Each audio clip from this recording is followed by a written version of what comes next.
Coucou tout le monde, me revoilà dans une nouvelle vidéo, et c'est une vidéo Aromazone, spécial produit cheveux, et voilà, je vous dis à tout de suite pour le reste de la vidéo.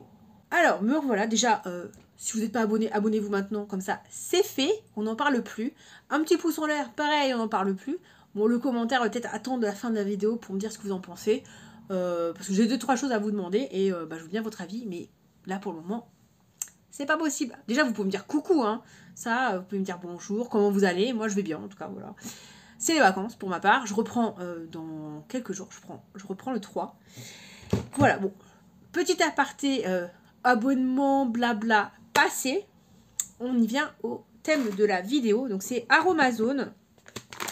Et c'est vrai que je vous avais parlé que je faisais mes propres... Enfin, que je faisais des préparations cheveux pour me laver les cheveux. Mais moi, je ne fais pas des shampoings solides, tout ça. Moi, ça me gonfle.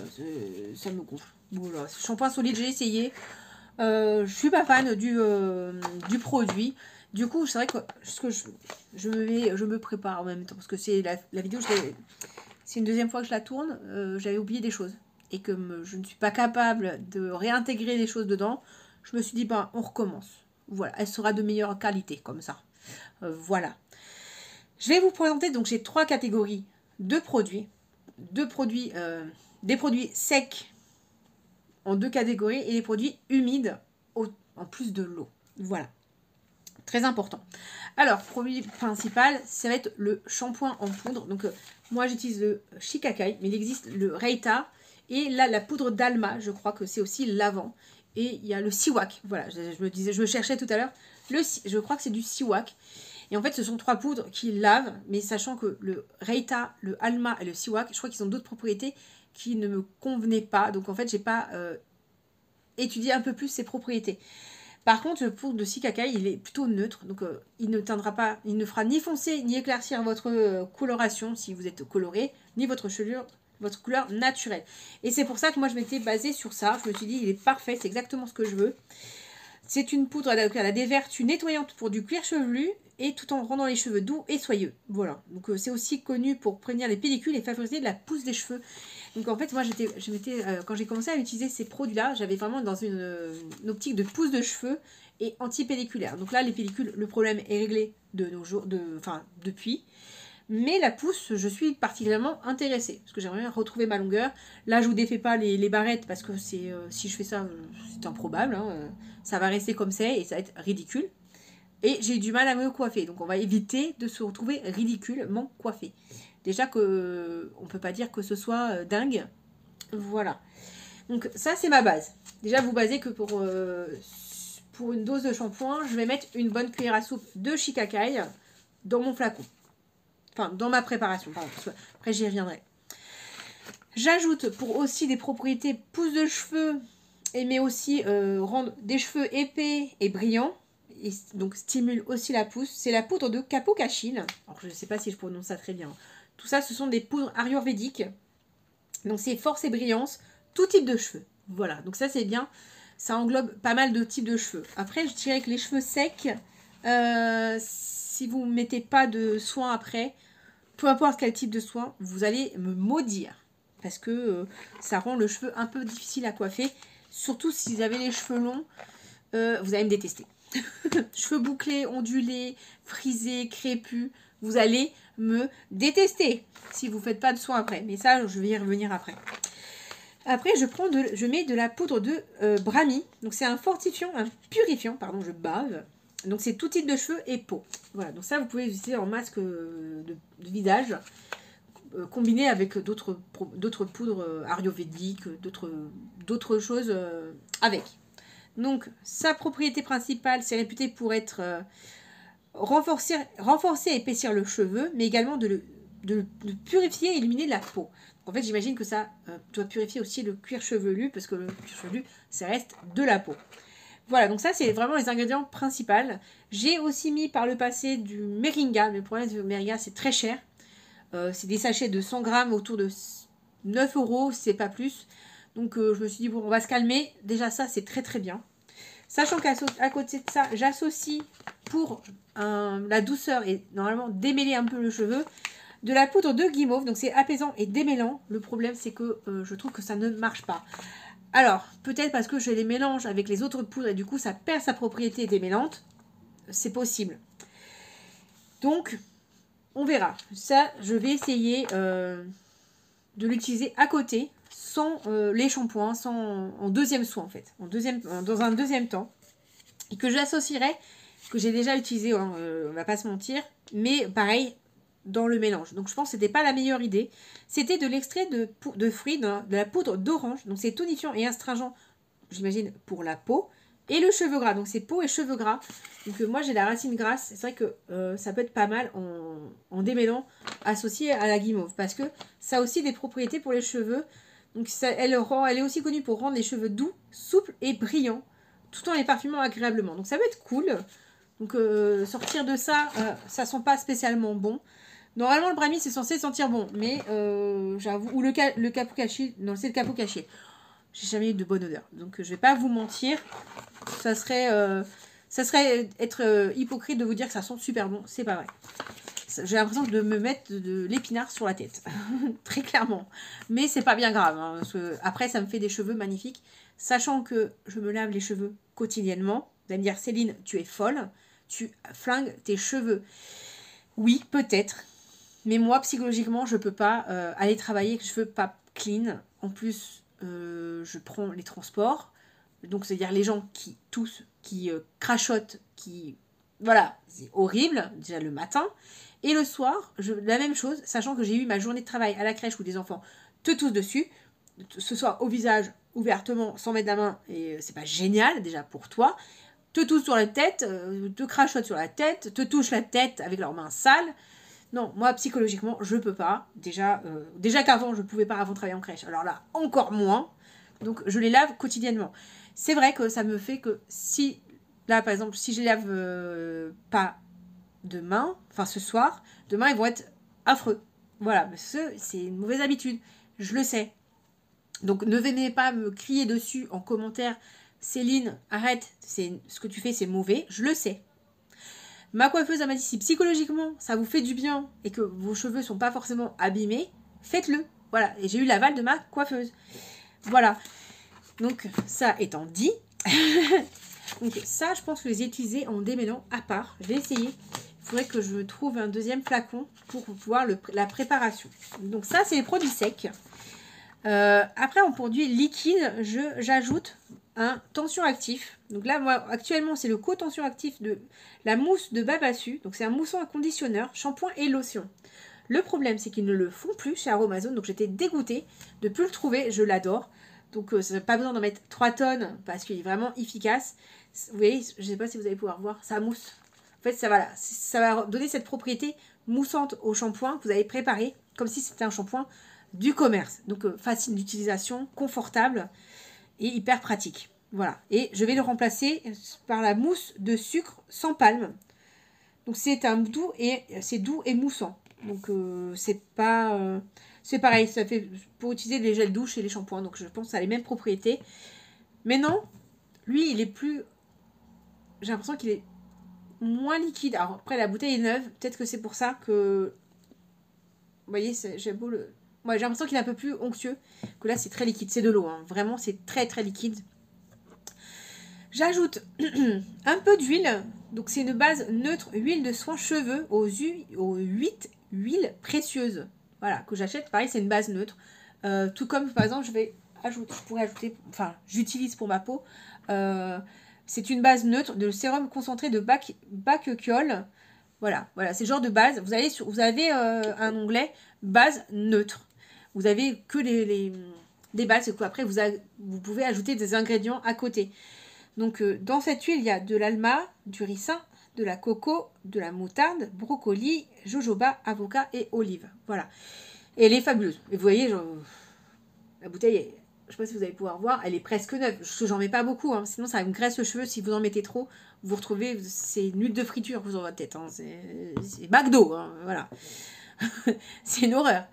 Donc une cuillère à café, ça suffit en fait. Vous n'avez pas besoin d'en mettre beaucoup. Là, je mets plutôt une cuillère à soupe, une bonne cuillère à soupe, une cuillère à café.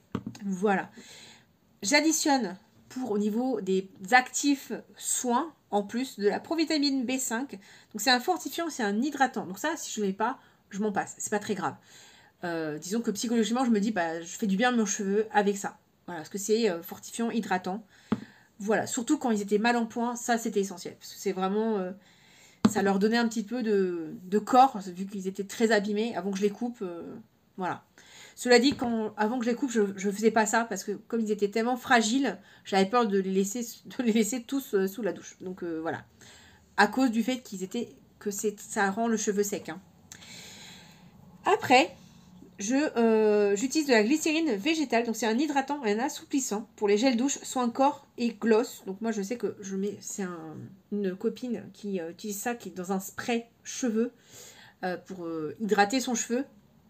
Elle en met un petit peu et pas besoin d'en mettre énormément, mais c'est vrai que ça c'est ma base. Ça, sans ça et ça, et le tension actif, ça enlève le côté agréable d'utilisation du shampoing ayurvédique, hein, vraiment.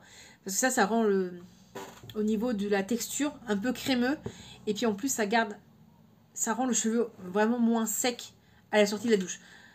J'ai testé sans longtemps et mon cheveu sortait de la douche, il était rêche, horrible. Que là, avec ça, ça allait un peu moins quand même. Vraiment un peu moins. Moi, je vous le conseille, il faut vraiment le mettre parce que c'est très très important. Donc, je vais vous expliquer comment préparer votre shampoing. Donc, je vais prendre un exemple de cette bouteille-là, hein, parce que j'ai que ça sous la main. J'ai oublié de prendre l'autre. Par exemple, donc, moi, je mets toujours les ingrédients liquides en premier. Donc, par exemple, je vais mettre ma glycérine, je vais mettre un fond, le tension actif par-dessus, l'huile par-dessus. Ça, je mets une cuillère à café. Toutes les propriétés secs, enfin liquides, je les mets dedans, je mélange bien. Après, je mets à peu près, selon la longueur de cheveux, vous pouvez mettre, ça peut suffire, une cuillère à café. Je mets une cuillère bien bombée de shikakai. Pareil pour le Capo-Cachil et le Brahmi, vous pouvez mettre une petite cuillère à café, ça suffit largement. Sachant que vous allez croire que c'est pas beaucoup, mais en fait, si vous avez les cheveux un peu plus longs, enfin, vous adaptez la longueur surtout pour le shikakai. Après, une cuillère à café de chaque au maximum, c'est suffisant. Parce qu'après, ça fait trop de shampoing, ça fait du gâchis et ça sert à rien. Après, selon votre situation, moi actuellement, je mets de l'eau, soit de l'eau de fleurs, que je n'utilise pas pour mon visage parce que je ne la supporte pas, soit de l'eau de robinet, un peu tiède, et je secoue, j'agite. Ça vous fait un mélange, il faut que ça soit l'idéal, que ça soit un peu liquide et crémeux, comme un shampoing traditionnel en fait. Si c'est trop épais, vous allez galérer. Si c'est trop liquide, vous allez galérer. Il faut un entre-deux. Voilà. Donc l'eau, vous mettez vraiment petit. Je pense que prochainement, je vais tester avec de l'infusion d'hibiscus pour que ça colore mes cheveux un peu plus rouge plutôt que roux cuivré. Mais ça, je vais venir à autre chose, pareil, parce que ça fait partie de ma routine. Cheveux quand même, c'est mon aîné. Parce que sinon, si vous n'avez pas fait attention, ça va faire 1 an au mois de janvier que j'ai cessé toute coloration chimique, toute décoloration, parce que je ne peux plus. La décoloration, je ne peux plus, ça me fait des réactions. La dernière fois que j'en ai fait, la réaction a été assez forte. J'ai morflé. J'ai quand même eu besoin de prendre un antihistaminique. Pas été non plus chez le Den de Quick, etc. Je ne voudrais pas en arriver là, donc j'ai dit stop aux produits chimiques sur ma tête. Et je suis passée donc au henné. Et pour avoir un henné, normalement, selon ta couleur de base, le henné rouge de Yémen, c'est censé faire plus ou moins rouge. Je me suis retrouvée très rousse sur les pointes. Enfin, principalement là, je dis, évidemment, tout le roux, il n'y a plus grand chose en fait, de mon ancien blond, donc... voilà, c'est principalement les mèches de devant qui sont les plus longues. Mais bon, normalement, ça, en tout cas sur les racines, ça fait pas roux. Ça fait moins roux que sur les pointes. Donc je me dis que quand j'aurai plus du tout de blond, ça devrait être parfait. Ça sera en tout cas comme je veux, en tout cas, avec des beaux reflets rouges. J'associe ça avec du garance en poudre. Donc c'est un colorant végétal un colorant cheveux végétal. Donc c'est censé aussi donner du rouge. Donc c'est pour ça que je l'associe au henné du Yémen. Normalement j'aurais ajouté de la poudre d'hibiscus. Mais en ce moment chez Aromazone, il n'y en a plus. J'en ai trouvé sur Amazon et c'est de la précommande. C'est des fleurs broyées. Donc je pense que je vais prendre ça en plus à faire infuser. Donc c'est peut-être plus simple à infuser que les grosses fleurs entières. Là, il doit me rester une poignée de fleurs. Que là, je vais tester justement pour faire mon shampoing ce soir. Et mon démêlant. Je pense que je vais tester comme ça. Ça, je vais le tester d'un côté. Et avec de l'infusion d'hibiscus. Plutôt que de l'eau pure. Et pareil pour le shampoing. Parce que je voudrais quand même ajouter un peu de rouge dans mes cheveux. J'ai pas besoin de faire de henné parce que je l'ai fait il y a peut-être 2 semaines, donc j'ai pas beaucoup de racines. Seulement dans mon placard, j'ai une préparation de henné et de garance et de shampoing. Donc je pense que je vais peut-être mettre un peu de henné encore dedans, bien mélanger et l'ajouter à mon shampoing du soir. Je pense que je vais faire ça, je vais essayer. Toujours avec de l'infusion de hibiscus. Voilà.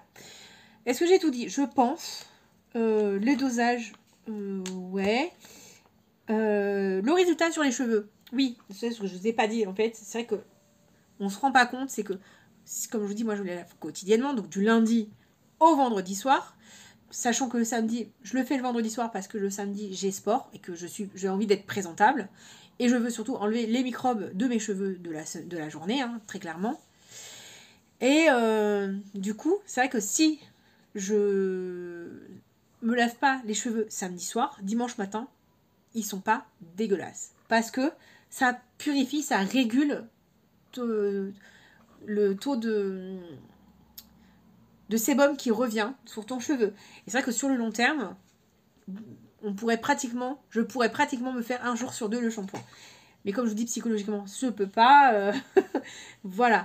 Mais faut voir que c'est vrai que sur le long terme, ça enlève le côté gras du cheveu. Et je pense que c'est quand même le brahmi ou le kapukashi. C'est pas forcément le shikakai.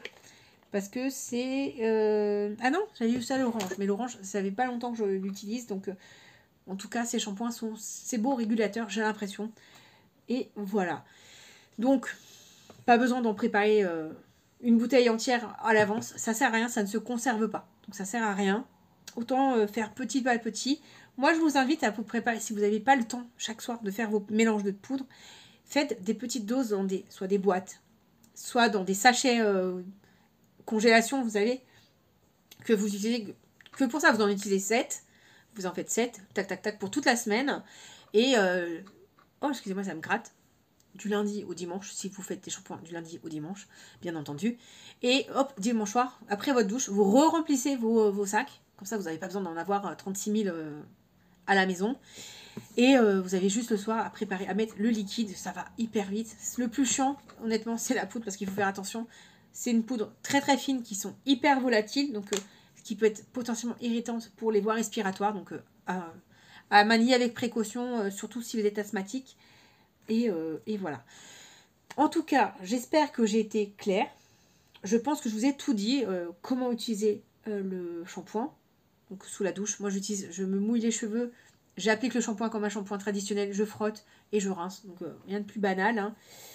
Hein. Sinon, si ce mélange fonctionne, je vous dirais que plus besoin de démêlant. Surtout si vous avez le cheveu long. Si ça marche pas, je vous dirai, je vous mettrai ça dans le commentaire épinglé quand j'aurai posté la vidéo. Je pense que je vous ai tout dit. Ouais. En tout cas, si vous avez des questions, n'hésitez pas à me les poser en commentaire. Je serai ravie de vous répondre. En tout cas, je vous invite, je vais vous mettre le lien des produits que j'utilise, plus des 3 autres shampoings que moi je ne connais pas parce que je ne les utilise pas. Il y a comme je vous dis, il y a le Reita, je crois qu'il y a Alma ou quelque chose comme ça, et le Siwak. Mais je ne suis pas sûre du nom. Hein. Donc bien entendu, je vous mettrai tout ça en barre d'infos. Et sachant que le henné, hein, vous n'êtes pas obligé d'utiliser du henné coloré. Vous avez aussi de henné neutre. Par contre, si vous faites du henné neutre, je ne suis pas sûre que les couleurs chimiques prendront par-dessus. Hein. Je préfère vous prévenir parce que ça a tendance à faire glisser les couleurs. Parce que le henné, en fait, ça vous fait comme une coque sur le cheveu et du coup, rien ne prend dessus. Voilà. En termes de couleur, hein. Après, les soins, si, parce que sous la douche, vous allez ouvrir les écailles du cheveu par la vapeur. Donc, ça va, les soins vont rentrer. Mais tout ce qui est couleur, ça va glisser. Normalement, ça va prendre. Voilà. Je pense avoir tout dit. Ah non, encore une chose pour le henné. Bon, moi, je prends ce henné-là. Avant, je prenais un henné un peu pourri. J'en ai encore. Donc, je sais que je le mélange parce que je les ai avec moi. Sachant que les autres, c'est des hennés avec des trucs métalliques. Donc, c'est pas très bon. Surtout ceux-là à utiliser dans du matériel en plastique. Pas le métal. Parce que sinon, vous allez vous flinguer les cheveux. Ça va s'oxyder. Le henné va s'oxyder. Ça pourrait faire des catastrophes dans vos cheveux. Donc, autant utiliser du matériel plastique. Ça, je conseille plastique ou bois aussi. On va pas se mentir. C'est mieux que des produits en inox et des choses comme ça. Voilà. Donc, n'hésitez pas à me poser des questions, vos questions en commentaire, de me mettre un petit pouce en l'air, de vous abonner si vous voulez la suite des aventures capillaires de chez Aromazone. Et autre question, je voudrais faire avec vous en vidéo soit en premier, soit le démaquillant solide, soit la bougie. Dites-moi ce qui vous plairait. Ah, il y a aussi le baume à lèvres que je pourrais faire. Donc le baume à lèvres, je pense que je pourrais le coupler avec soit le démaquillant, soit la bougie, ou soit seul. Mais je pense que je pourrais même peut-être faire une vidéo avec les trois produits. Dites-moi si vous voulez une vidéo pour chaque produit ou une seule vidéo. N'hésitez pas à me dire ce que vous préférez. Moi, en attendant, je vous fais plein de bisous et je vous dis à une prochaine vidéo. Et moi, je vais aller me laver les cheveux avec mes produits. Parce que là, il est un peu tard. Et oh, quoique non. J'ai préparé mes poudres. Voilà. Et j'ai pensé à vous en attendant, en me disant, bah voilà, je fais ce que j'avais conseillé aux gens. Bisous. Bye bye, à une prochaine vidéo. Ciao.